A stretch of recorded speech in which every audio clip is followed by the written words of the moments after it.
In August, I had gone swimming with my daughter, my beautiful little baby granddaughter, and what followed was just 6 weeks of torture, really. What do you mean, torture? So I got home from swimming and I tried to stand up from the sofa. I couldn't stand up. Meet Louise, a 43-year-old Cauda Equina warrior who strives to regain her mobility. April, May 2023, it was my GP. He said it wasn't safe for me to mobilise anymore. Physio that over the moon with me. If they're happy to discharge me. What was their purpose coming by you? Was it for therapy? Was it to help you cope? What was it? Because at that point I was... Hi. YouTube have two ways to push your channel. With that said, I'm asking you two quick favors. If you like what I'm doing and want to support my growth, please give me a thumbs up so that YouTube could send my videos out to like-minded viewers just like you. 2. I've noticed that 70% of you who have revisited this channel have not yet subscribed. Please hit that subscribe button. That way my channel will grow. And my promise to you is to give you more content with substance just like these. Do we have a deal? Thank you. In this podcast, I'll be sitting with my guest, Louise, a Cauda Equina warrior. Cauda Equina Syndrome is a rare and severe type of spinal stenosis where all of the nerves in the lower back suddenly become severely compressed. Cauda Equina affect 1 in 3 people. In this podcast, we will be sharing with you a true life story and the challenge that comes with Cauda Equina Syndrome. Welcome to the Ivy Cancer Podcast, where we discuss cancer, health, lifestyle, and healing. And today it is no different. Now, welcome, Louise. Hi, darling. Thanks for having me. Nice. How have you been? I'm okay, thank you. I'm having a good day. What was your week like? The whole week. Yeah. It's been eventful. It's been an eventful week this week. Okay. On this podcast, we normally say a word of prayer before we get into anything.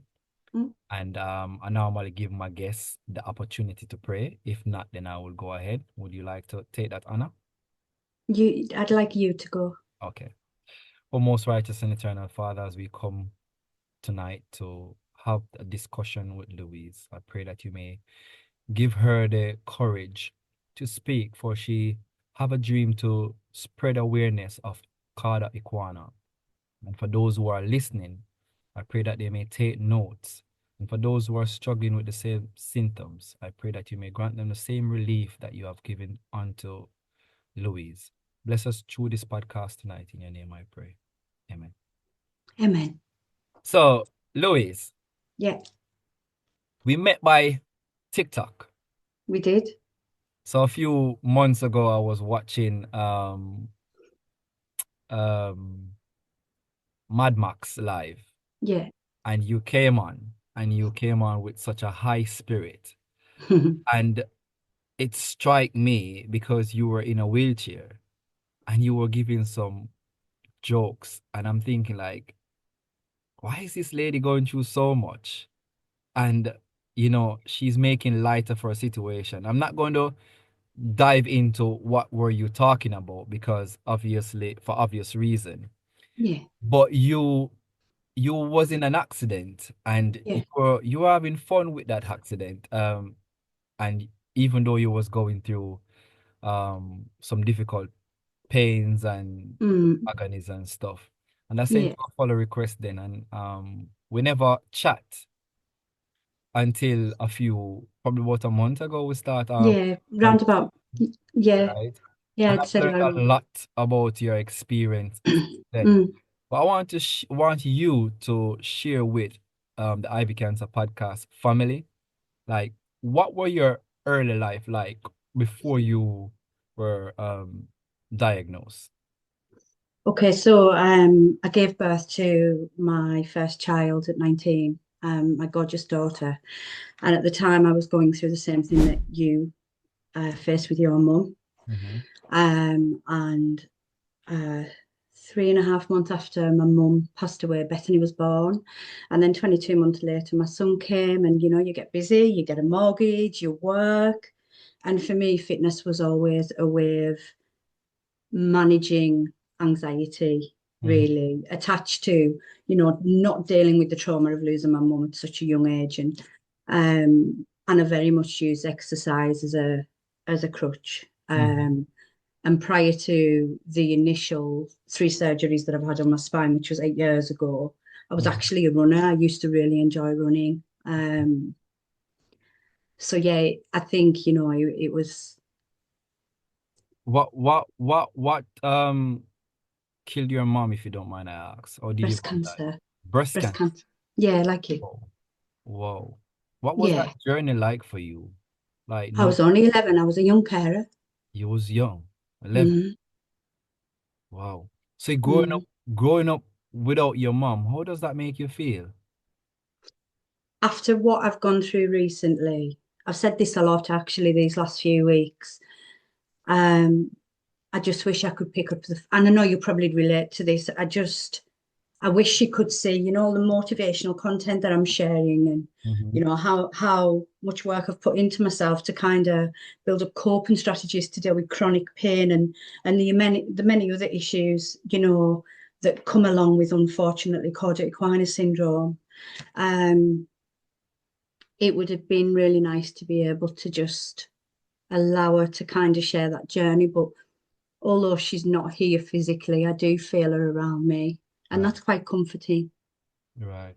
Are you taking the necessary precaution though? Because you know that when your mom passed from breast cancer, it's you are high risk. I've got to have yearly mammograms. Just something else on the list of things to do for Louise. Yeah, I've got to have yearly mammograms. Yeah. Okay. So you mentioned that you used to use walking as a therapy. And running, yeah. And running. So you was a runner. You was very fit. I was really fit. Yeah. Really fit and healthy. Okay. So you were diagnosed with Cauda Equina. What is Cauda Equina? Okay, well, Cauda Equina diagnosis actually only came in 2022, but the spinal journey itself actually started 8 years ago. 8 years ago. Tell us about that. So 8 years ago, like I said, I was a runner. And I started to notice that while I was running, my left leg was giving way a lot on me, and I was getting sciatic nerve pain, and I kept repeatedly going back to the GPs. And I had an MRI, and they told me that I had nerve impingement at L5. So by L5, what I mean is the 5th vertebra in your lumbar spine. I went in and had those laminectomy. It's called, the procedure's called a laminectomy, where they just take the excessive disc away from the nerves that are impinged. And I hadn't been on very long. I do remember I still had a very new wound at the base of my spine, and my leg gave way in the shower. And what I now know, I didn't know at the time, but I actually had L5 compression. And then when I came round from the second operation, I just remember not being able to move my head. I felt really poorly. And they'd actually cut my dura that carries your spinal fluid from your brain down your spinal column. And unfortunately for me, it took them around about 10 or 11 days to put spinal drains in. So by that point, I had started to grow what's known as a pseudomindocil on the base of my spine. A pseudomindocil is basically a growth of spinal fluid. And for me, it was 15 by 18 centimetres. So I got to the point, I was just in and out of hospital a lot, really. And then I had that last operation done at James Cook, Middlesbrough. The neurosurgeons done it, and they were phenomenal. The care that I received there was really good. And yeah, I started neurophysio. I put it behind me, never got back to running, but I did get back to building up my resilience to the point where I had a personal trainer, I was planking, I was doing lunges, I had a boxing bag. I was really fit, I was power walking about 7 mile every day. And it took me probably the best part of 18 months to get to that level. But I was really proud, and looking back on it now, if I'm honest, I don't think I ever had time to kind of absorb everything, what had actually happened. It was a case of it happened and I needed to go back to work. Right. It just, that was pretty much how I dealt with it. So like I said, I never got back to running after that point because it's actually left me with left-sided foot drop. And by foot drop, what I mean is, so for you, you've got your reflexes, yeah? Well, I don't have reflexes in my knees or at the bottom of my feet anymore, so my left foot just does that. Can you see? So it kind of turns in. Like it dead. No, it doesn't feel dead. I can feel it. Oh, But it's just I just can't keep it flat on the floor. So when I'm walking, it kind of does this, drags okay. kind of behind me and my toes are turning. But I didn't allow it to stop me. I got back to work and I got back to being able to power walk 7 mile every day. And then the Cauda Equina situation came in 2022. 2022. Hmm. So how did you know, or what led you know to being diagnosed 8 years after with Cauda Equina? So basically, that happened 8 years ago. I had the L5 compression, and then I got my medical records. I requested my medical records because I was finding that I didn't feel that my questions were being answered. And in 2022, basically what happened. So the first sudden onset of spinal spasms I had just came on like that. And I was in hospital about 8 or 9 days that time in March. And I do remember it was the end of March because it was my daughter's 21st birthday. So that happened in March. And then in between kind of March till August, I had lots of, I would be encouraged to be mobilized to try and walk. But what was happening, because the spasms were really severe, my muscles were just absolutely burnt out. My legs would just burn, felt really fatigued. And every time I kind of got to a certain level, say for instance, my house, there was a little corner shop just down the road from the home that I lived in. And I could use the power walk there in about 2 minutes. It would take me about 30 minutes to get there and back, pushing a rollator. And then in August, I had gone swimming with my daughter, my beautiful little baby granddaughter.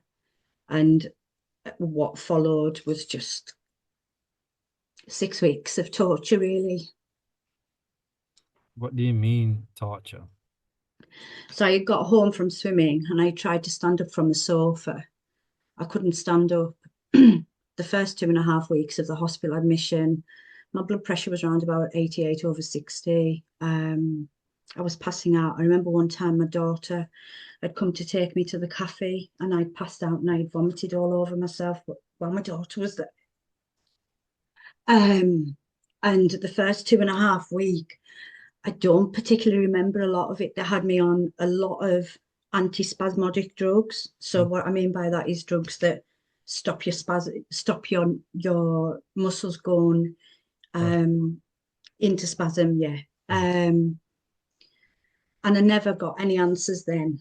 And then basically after a 6-week hospital admission, I went in kind of mobile. I come out totally non-mobile to not being able to get up my stairs anymore. The house that I lived on, it was on a main road. So for privacy, I just had a bed in the living room and a commode next to the bed. So obviously the curtains and the door was locked all the time. The curtains were always closed, the blinds were always down, because otherwise, it was already, not that I fully understood back then what had happened, but I knew there was something not right, because it was actually for me within 8-day period that my mobility, my bladder and my bowel function all went. So, so what are some of the symptoms? Because you just mentioned two symptoms that, Yeah. drive me now to ask, like, what are some of the symptoms that um you were undergoing? Okay, so what is known as perineural numbness, and by that what I mean is numbness or tingling around the back passage, not being able to feel, loss of sensation, and some people, God love them, actually this side of things, I feel that I'm quite lucky because for me, how it affected my bladder was I was retaining urine and Mm-hmm. I was having a lot of fecal impactions. I was in and out of hospital every couple of weeks. But When you say you was retaining urine, what do you mean? I physically can't empty my bladder on my own Oh, okay. So anymore because of the you didn't know when you want to urinate.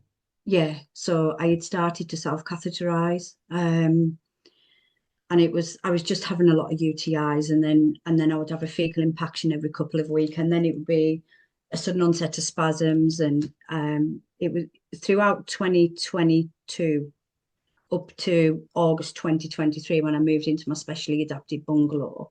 It pretty much I was in and out of hospital every couple of So weeks. so at this point, did you know that you had Cauda? No, No, you didn't. no, So I didn't. was this the reason that led you to now check out to the doctor? So basically, sorry, can I just say as well, I remember, so with regards to Cauda equina and the symptoms, some people are actually doubly incontinent. It Double. can do that. It can do that to you as well. Yeah. What that mean? It means you don't have any control of your bladder and your bowel. Oh. Yeah. So that's what I say when I say about, yes, the fecal impactions were awful, and particularly the one, I had a fecal impaction and I'd been that poorly recurrently that it turned into E. coli sepsis. And that was really challenging. That was scary. That was really scary. So yeah, that was pretty much how in the early stages. And I believe looking back at that period now, and actually now I've got my medical records and I can correlate the dates, that was when I believe I was red flag Cauda equina. Um, and then basically I was discharged after 6 weeks in hospital in the October. So I'd been in from the August to the October, and I was discharged with a care package. And then I received a letter to ask me to go and speak to a Cauda equina consultant. And I've pretty much been searching for answers since because I found it really difficult to get any transparency. When they said that you need to seek a specialist, a cardiac equine specialist, what was going through your mind at that time? I was terrified. I Did, knew what it meant because of what I do. I used to work in the NHS, so I knew what Cauda equina was. And I uh-huh. literally received the letter. And I'm presuming while I was in the hospital during that 6 week hospital admission, Mhm. I had what was called radiculopathy, which is compressed nerves. Right. So the initial compression was a vertebral compression on my Hmm. spine. This time it was compressed nerves. Um, so yeah, it's kind of transpired from there really. And I only got my medical records on the 5th of June of this year. Okay. And it was only then that I started being able to fully understand the full extent of what had happened. Mhm. So I can imagine like you given the fact that you know what is Cauda equina because obviously you was Mm. working in the medical field before, and you find yourself with such symptoms, some such sickness. Like if I was a fly on the wall, what would have I seen at that time? You're just seeing a very vulnerable, very fatigued, a lady that was struggling with low blood pressure, continuously dizzy, trying to self-catheterize herself 4 times a day, but she couldn't tolerate being laid on her back. So I would miss about 600 mil of my bladder Mm. because every time I laid on my back, my spine would just go into spasm. So trying to self-catheterize on a hospital bed whilst having spasms was very, very, very challenging. You'd have seen somebody that wasn't in a good place. Yeah. So as I mentioned earlier, that you know, I saw you in a wheelchair on that live. How did you end up there? In the wheelchair. Yeah. So basically, I kept on having these sudden onsets of spasms, and then I'd had an MRI done, and a GP had said to me in the May of 2023, was it? No, 2022, sorry. Yeah, 2022, that it wasn't safe for me to mobilize anymore because of the damage to my spine. So when you heard that you're going to be wheelchair bound, how did that make you feel? Like you used to walking, you used to exercise, you used to running was your thing. Mm, But mm. now you're being told that you can't walk anymore because of the spasm. Well, in all fairness, I've actually since been told by my current GP that GP should have never have said that to me. Why? That decision should have, because it should have come from a consultant, not a GP. He said he had seen something on my MRI at the time. There's a lot of issues with my spine, you know, that I haven't just got L5 injury. There's a multitude of issues throughout my spine, and my understanding was because of also the severe changes that had occurred during that year. So basically, the L5 is no longer there, vertebra, and every other disc in my lumbar spine. I've got an annular tear, benign tumour on L3. L5 is categorised spinal injury, and the rest of the disc, the rest of the discs are basically, I've got severe disc disease, which basically means that your discs get dehydrated, and I've ended up with an annular tear, which I've been told won't heal because of the damage to my spine. So yeah, I mean, there's many things that I've got to try and kind of get my way throughout the day, but I think slowly I'm getting there. So you mentioned that you have also a tumor on your A the benign one, yeah, benign yeah. tumor. Mm. Uh, uh, what are your thoughts on that? Are you planning to remove it or are you planning to let it stay? Is it They growing? won't, they won't. I just keep getting advised that so initially in 2022, when I'd seen an orthopedic spinal doctor, he basically said to me at the time that he couldn't operate on my spine again because he believed that all my scar tissue from my previous 3 operations had wrapped around the nerves at the base of my spine. And I do know it's evidenced, I've read it. It's on my facet nerve joint and my sciatic nerve root joint as well. So obviously surgery. It would just introduce further scar tissue, which would then bring on much more severe spinal spasms.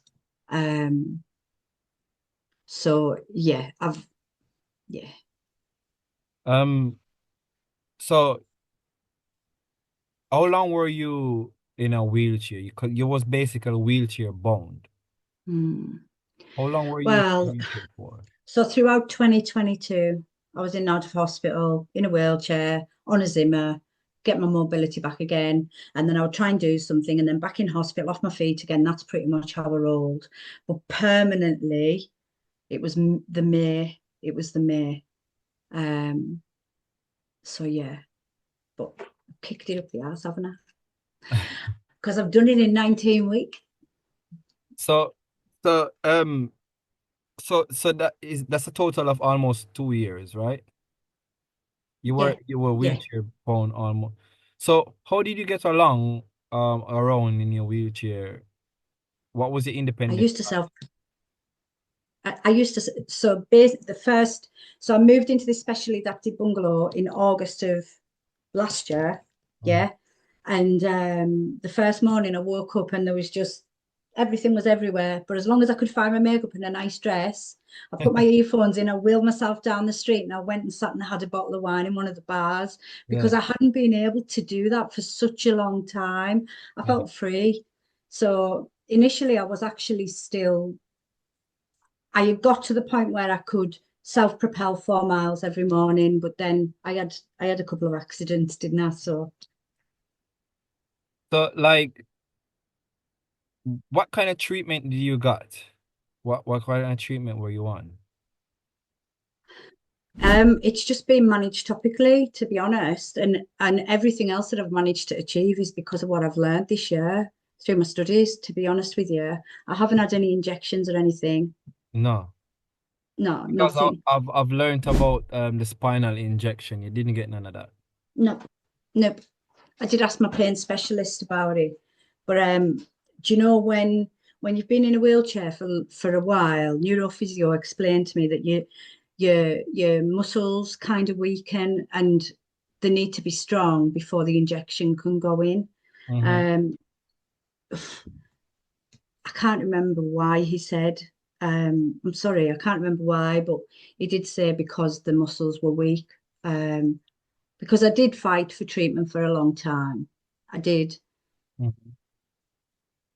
Um, I I can remember you. So basically, you you were going through a series of a lot, you Mm. know, 8 years coming up to 2020, 2021, was it? You 2022, March 2022 was the 2022. first. So you was going through a series of complication in and out of the hospital, wheelchair bound, lost sensitivity. How did that impact your mental health? Well, to be completely transparent, I had a severe depressive episode at the end of 22, and that took for it was just really scary. I'd literally lost my bodily functions and my mobility within 8 days, and I didn't understand why. Nobody was answering why, and I didn't understand why. And it was very scary and isolating, and just trying my best to weave through, you know. Um,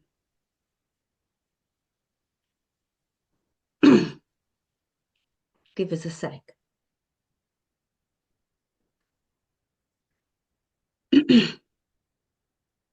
So yeah, the crisis team were coming to see me every day for quite some time. And because of them, I guess they've built what you're looking at because of course, yes, I have had a couple of I wouldn't say full relapses, but I've certainly been through periods this year, and we'll come to it properly as to why, but from March especially of this year, it's been, you know, another really challenging time. But they gave me some really good tools and coping strategies, and they made me feel listened to. And I think when you're going through something like Cauda Equina Syndrome or any illness whatsoever, it can be a really difficult, isolating time, and it can be quite scary if if your questions are not being answered, sorry, you know. Mm. And for me, I just wanted to understand why all these things were happening to my body. That's Mhm. all I wanted. Because I wanted to see what I could do to help myself. So Right. yeah, you know, the crisis team, they were phenomenal with me, and they come to my home for over a couple of months, I think. So they come to your home on a Yeah, regular. they Um, used to come every day so what was their purpose coming by you? Was it for therapy? Was it to help you cope? What was it? because at that point they were doing it to safeguard me. Okay. So you was going through a lot. Yeah. Um, what people may not understand, because for the month that I've been speaking to, you're a very upbeat kind of person, very vibrant, and despite of your challenges, you like to make light of your situations. You will crack a joke every now and then. And one of the things I admire about you is like you're always saying that you're okay. Do you think that helped to be positive? when you are going through certain stuff like this?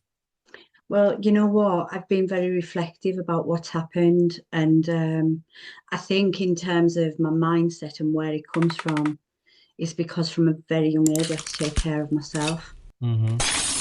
and I think, I think that probably helped. But in terms of my emotional resilience now, no matter what my spine does next, or whatever comes up, there will be challenges, of course they are, but you've just got to build those coping strategies. For me, it was writing poetry, singing, doing a reflective diary. And then I also started listening to Dr. Ranga Chatterjee's podcast. I read Dr. Joe Dispenza's You Are the Placebo book, and I started listening to his meditations, which are basically aimed to calm the central nervous system down. And what I mean by that is, because I had that spinal injury, the pain that I was still feeling, even up to mid-August of this year, I've been trying to work holistically on. So basically, for me and for anybody else that have got any central nervous system issues, your system kind of fires up and goes on red alert almost. So then what happens is the neurons fire signals from your brain to certain parts of your body. For me, it was always my lower spine, and it would always be the spasms that would come first. So I've been doing his guided meditations as well, probably for the best part of a year now, actually. It's not far off. And it's aimed to kind of calm the central nervous system down, and the breathing exercises. I've done a lot of mirror work. And by mirror work, what I mean is I sat in front of a wheelchair. I sat in front of the mirror in my wheelchair, and I told myself 3 positive affirmations. And I'll be honest, when I started doing it, I didn't believe it. I do now. What are those 3 affirmations? You are brave. You are kind. You are beautiful. Wow. And that I didn't believe it. And that motivates you. Yeah, it did. And friends and family were phenomenal. The close network that I have around me, and it's great that I do have that, because I appreciate not everybody has a good support network around them. And for me, when we chatted about doing this interview, that was kind of the drive for me, because number one, I wouldn't want anybody to feel in that dark, lonely hole that I was in at the end of 22, and not be able to go on the internet. When I got my diagnosis, I did not have a clue what it was. I just started looking for support groups, Cauda Equina support groups and things. That I really not. Yes, I knew what Cauda Equina Syndrome was, but I didn't know in depth like I do now. I didn't have a full understanding, not like I do now. And I just wouldn't ever want anybody to feel lost like I did. Right. I've been watching your progress, and if anyone would be seeing what I have saw, they would be amazed. And in this podcast, I'm going to share a few clippings of some of the exciting moments of your life.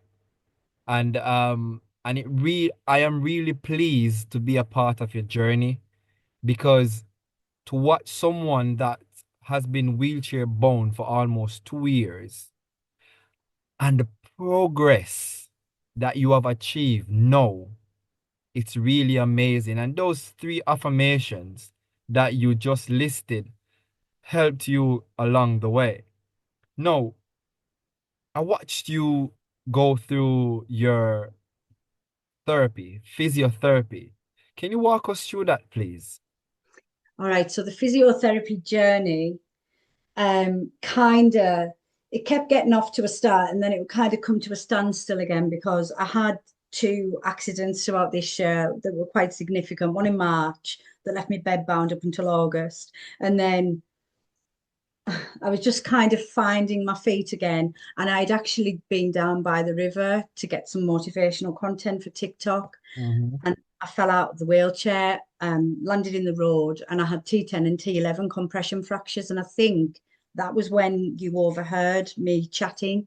Mm. I think he did. Yeah. So things come to kind of a standstill again from a neurophysio perspective. Mm-hmm. So I invested in some pedals. You just put on the floor, Mm-hmm. and you can have the intensity as low as you possibly need to, and just slowly build up. I really do need to take my own advice on that one, don't I? So Yeah, I think you really do. I think you really do. so I got these pedals, and there I was with me still trying to just get my studies out of the way, and my T10 and T11 malcompression fractures, and I was in a lot of pain, but I got these pedals, and the first day I got them out, kind of looked at them and I thought, can I do this? Can I? And then I just thought, you know what? I'm just going to do it. Let's just see what I can achieve. Mhm. So the journey, so we're on 20 week, aren't we, this Monday? So tomorrow it'll be 20 full week. So I've gone from basically, I had total muscle wastage below the knee and in the terminal extension. Terminal extension is the muscle group above the knee. So I invested in some pedals, Mhm.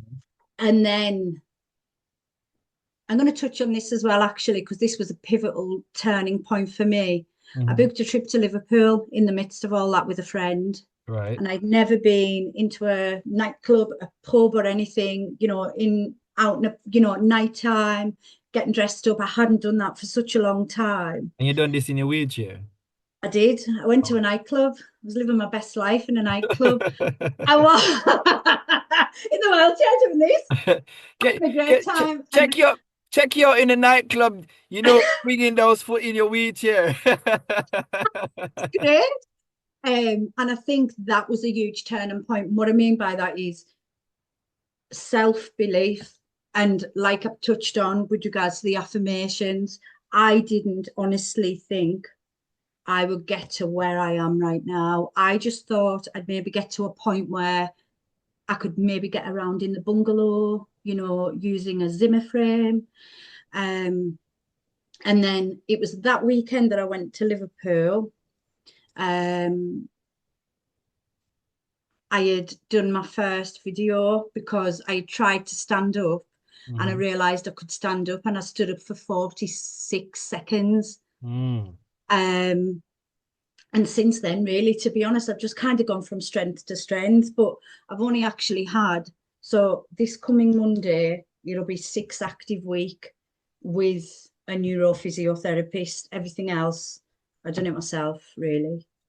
So, So it's been, sorry, so go when on. did you start your physiotherapy? So it'd be 20 week this coming Monday. 20 And weeks. I've gone, yeah.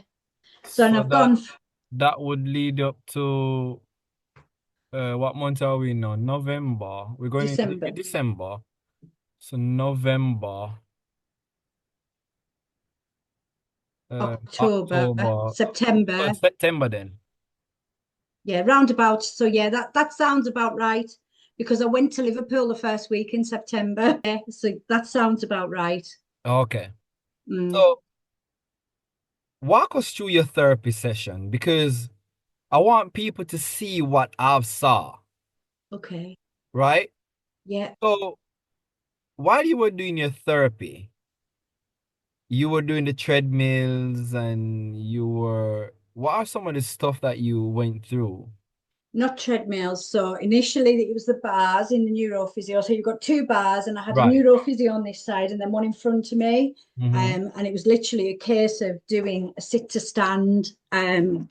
So basically just, sit and stand up straight, like that kind of thing. And I Mm-hmm. had to do lots of them and lots of squats, and I can now do lunges.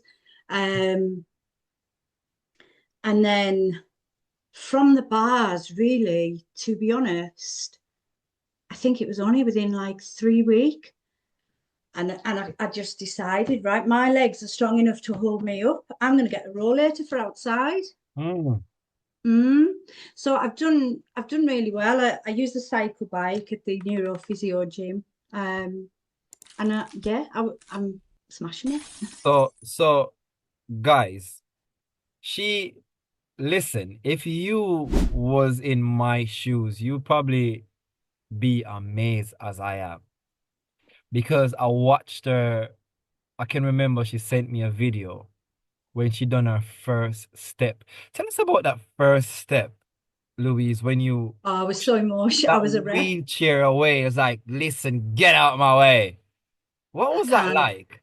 I can't put into words. The only thing that I could think about. So, when you're going through something challenging and you only have hope to hold on to.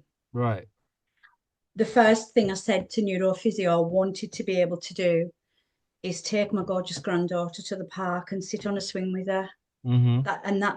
So when I realized I could do that stand, I can't put into words how it made me feel. I guess I was shocked that I could do it firstly. And I come away from it and I thought, you know what, actually you can do this. And it really empowered me, and it just drove me to just continue and keep going. And there's things that I've got to do every day, so pelvic floors, lunges, squats. I've got a band for my arms, but to be honest, my upper body strength's all right.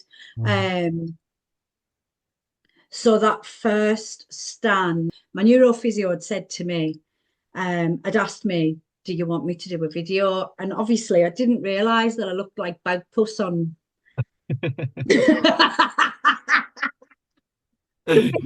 shut up for so long. So, obviously I said yeah, and it was a pivotal moment. I acknowledge I didn't look my best on there, but to be fair to me, I had been completely non-mobile for a very long time. Right. Finding my way through many, many different obstacles, and just trying to break down those walls one at a time consistently for a very long time. And it was just, I cried. I really did. I cried a lot when I come home, and I still get emotional thinking about it because, well, we've spoke privately. I've told you, haven't I? I've booked a holiday to Euro Disney to take my granddaughter in February, and that is going to be the first time I've been well enough to do something with her.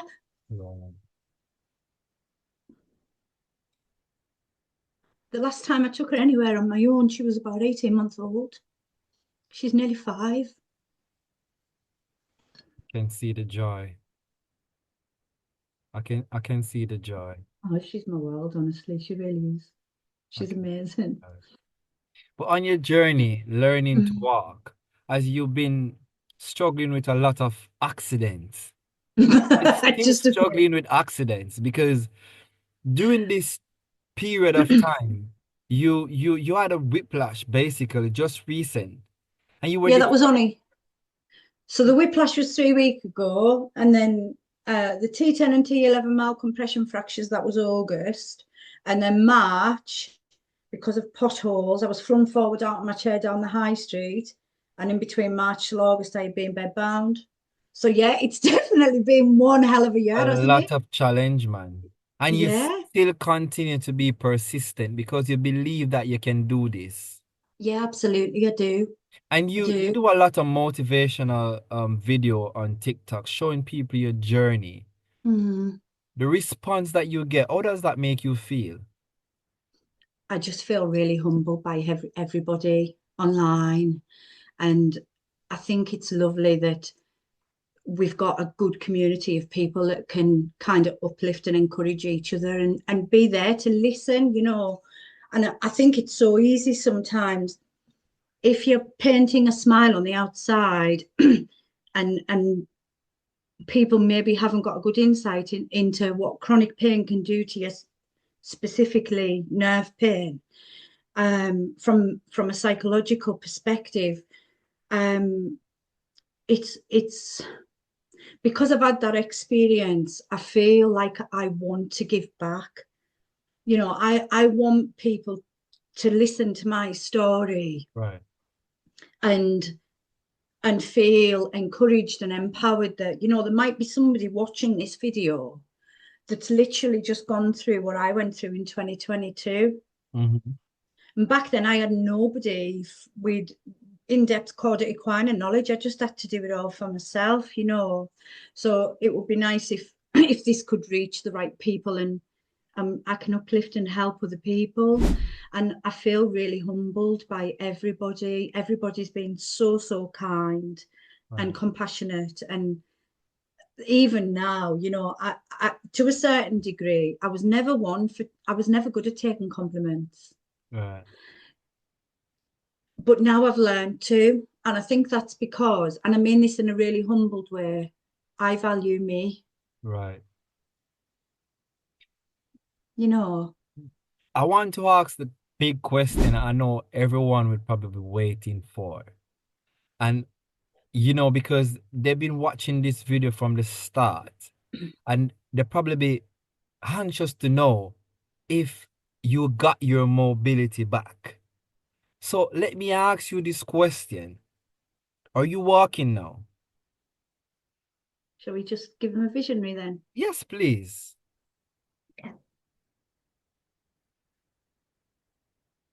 I'm now not only walking, guys, but I'm walking unaided. Boom, back of the net.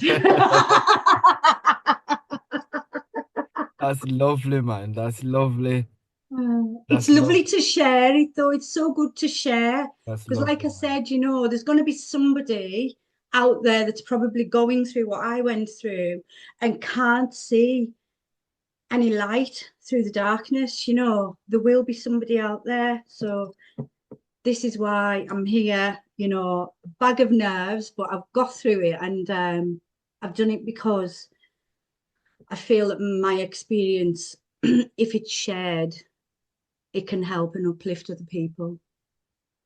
I know you said a lot pertaining to encouraging and and I think people can really gather that, you're passionate about, spreading your story and enlightening people, but I want you to give an encouraging word to somebody that's been going through this same syndrome that you have been struggling with over the past years. I want to give someone that encouraging word that may can uplift them to know that they can reach where you are. I'd say build some really good coping strategies. I mentioned earlier, you know, journaling for me. I also got quite creative. I would colour in and do painted by numbers, writing poetry, a song. Find at least one thing that makes you want to get out of bed, make your bed, put the music on, and enjoy your day. And if you keep doing that every single day and you work daily on yourself, you will get to where you desire to be. You will. Lovely. Louise, on Mm. this podcast, we have a closing tradition where we Mm. ask the guests, You didn't tell me that. where we ask the guests to leave an encouraging word for the next guest coming up, not knowing who that guest will be. Okay, But darling. the last guest I had on this show was Dr. James Bell. And his Mm. encouraging word for you, not knowing who will be coming, is remember that there was a time when you once wanted everything you have now, and be grateful for the people around you. Wow. That's his encouraging words for Thank you. um thank you for sharing your amazing story on this Thank podcast. you. And I want, people who listen to this podcast, listen to your journey and, take their life into their situation into a consideration that Yeah. you were once there just like them. Yeah. I know you Yeah. are in a better place. Mm. Thank you for sharing your story. You're welcome. You done well, and I'm very, very, very much proud of you. Oh, thank you. All right. You're a little angel. Thank you. And those encouraging words were lovely. They were lovely. Thank you. I'll carry those ones. Definitely. Guys, thanks for joining our podcast.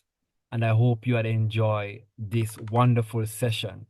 And if you do enjoy this session, please just give us a like and send an encouraging word to Louise that she could keep pressing on. Until next time, stay safe, stay blessed, and eat healthy. Bye.